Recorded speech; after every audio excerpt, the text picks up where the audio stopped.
अस्सलाम वालेकुम एवरीवन। तो आज हम बनाने जा रहे हैं चपली कबाब। और ये चपली कबाब जो हैं ये बिल्कुल क्लोज रेसिपी है वो जो हम पेशावर वाले चपली कबाब खाते हैं उसके, और बहुत इजी और क्विक रेसिपी है। सो आपके साथ उसकी चीज़ें शेयर करते हैं। सो चपली कबाब बनाने के लिए मैंने ले लिया 1 पाव कीमा। ठीक है, 1 पाव कीमे में मैंने तकरीबन आधा किलो प्याज जो है वो ये देखे चॉप कर लिया, और इसमें मैंने तकरीबन 5 से 6 हरी मिर्चें डाल के इसको चॉप कर लिया है। मैंने टमाटर चॉप कर लिए हैं बिल्कुल बारीक तो नहीं, लेकिन ये बारीक हो गए क्योंकि इसके बाद चॉप करने के बाद हमने इसका पानी अच्छे से निचोड़ना होता है। तो जब हम इसको निचोड़ते हैं तो ये कुछ ऐसे हो जाते हैं, क्योंकि पानी हमें नहीं रखना टमाटरों का। ठीक है, साथ हरा धनिया हमने चॉप कर लिया है। ये तकरीबन हरा धनिया होगा आधा कप, और साथ हमें चाहिए कुटी मिर्च, साथ हमें चाहिए साबुत धनिया, साथ हमें चाहिए नमक, हमें चाहिए बेसन, हमें चाहिए 2 अदद अंडे, और हमें एक और चीज़ चाहिए इसमें अनारदाना। अनारदाना फ़िलहाल मेरे पास अवेलेबल नहीं है और यहाँ पे अभी मिल भी नहीं रहा है, सो मैं वो स्किप कर रही हूँ। बट अनारदाने से टेस्ट बहुत अच्छा डेवलप हो जाता है, सो अनारदाना कोशिश करिएगा कि रखें। सो हमें वो चाहिए होगा साथ। तो ये देखें, ये सारी टोटल चीज़ें हैं जो हमें इसके लिए चाहिए, और अब इसको बनाना मेकिंग स्टार्ट करते हैं।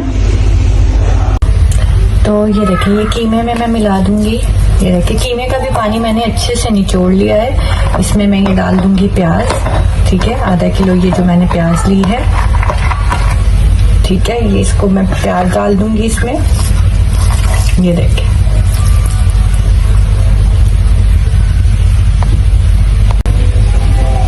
इसमें हम डाल देंगे 7 टमाटर।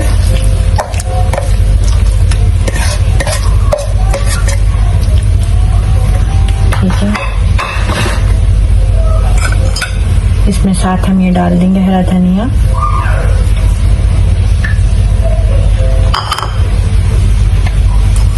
हरा धनिया हस्बे ज़रूरत आप डाल दें, बेशक पूरा ना भी डालें। मैं देखूंगी अगर मुझे ज़रूरत पड़ेगी तो मैं वो डाल दूंगी इसमें। ठीक है,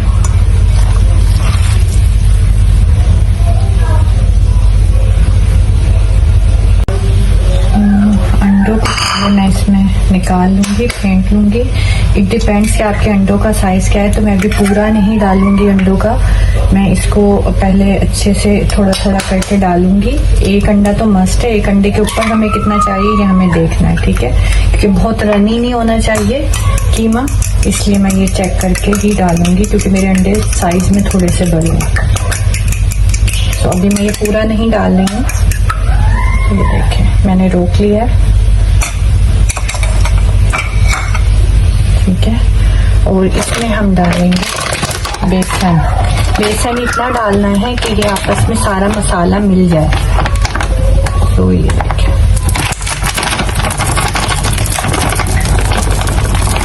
अभी मैं तकरीबन इसमें डालना है 2 टेबलस्पून बेसन।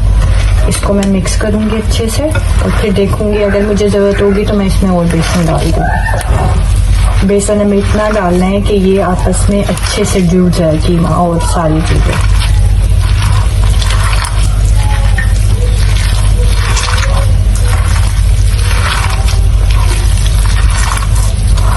देखें, ये अभी नहीं जुड़ा है। ये देखें, इसमें अभी हम और बेसन डालेंगे।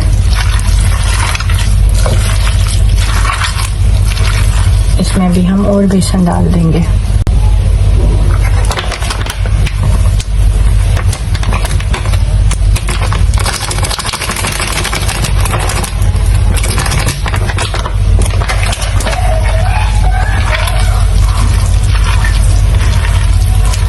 जिस टाइम आप ये मिक्स कर रहे होंगे तो आपको आइडिया हो जाएगा कि मसाला आपस में जुड़ने लगा है कि नहीं। जहाँ पे आपको लगे कि मसाला आपस में सब जुड़ रहा है कीमे के साथ, तो बस उतना आपने बेसन डालना है। बहुत ज़्यादा भी बेसन नहीं डालना, और इसको बहुत पतला भी नहीं रखना। ऐसा रखना है कि ये मसाला जुड़ना शुरू हो जाए आपस में।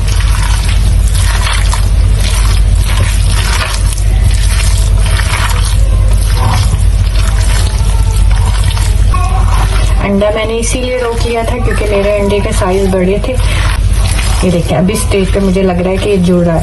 सो आई थिंक इतना बेसन काफ़ी होगा। ये तकरीबन 1 कप बेसन गया है इसमें।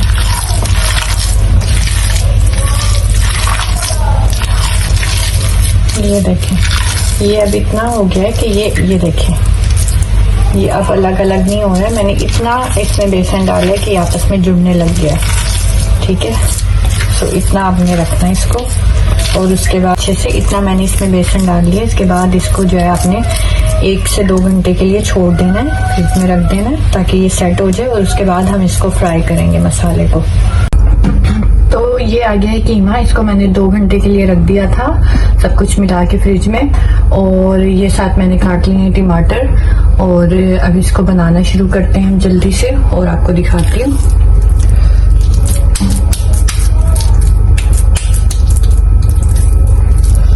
थोड़ा सा और कीमा ले लो, थोड़ा बड़े बड़े बनाती हूँ, एक टाइम में शायद 2 ही उतरेंगे, बट मैं आपको दिखा देती हूँ। ये देखिए साइज, और इस पे हम लगा देंगे 1 टमाटर, ठीक है।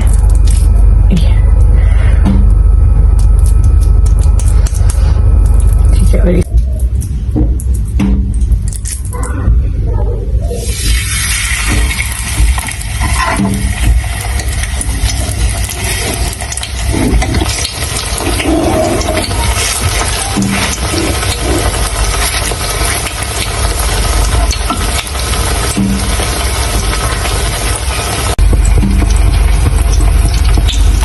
ये देखिए ये मैंने डाल दिया तवे पे, और अभी इसके बाद जो है मैं दोबारा दूसरा डालती हूँ। इस तवे पे इतनी जगह नहीं है कि मैं वहाँ पे डाल सकूँ, तो इसको ये हो जाएगा 3-1 मिनट में ये हो जाएगा, तो फिर मैं इसके बाद दूसरा डालती हूँ।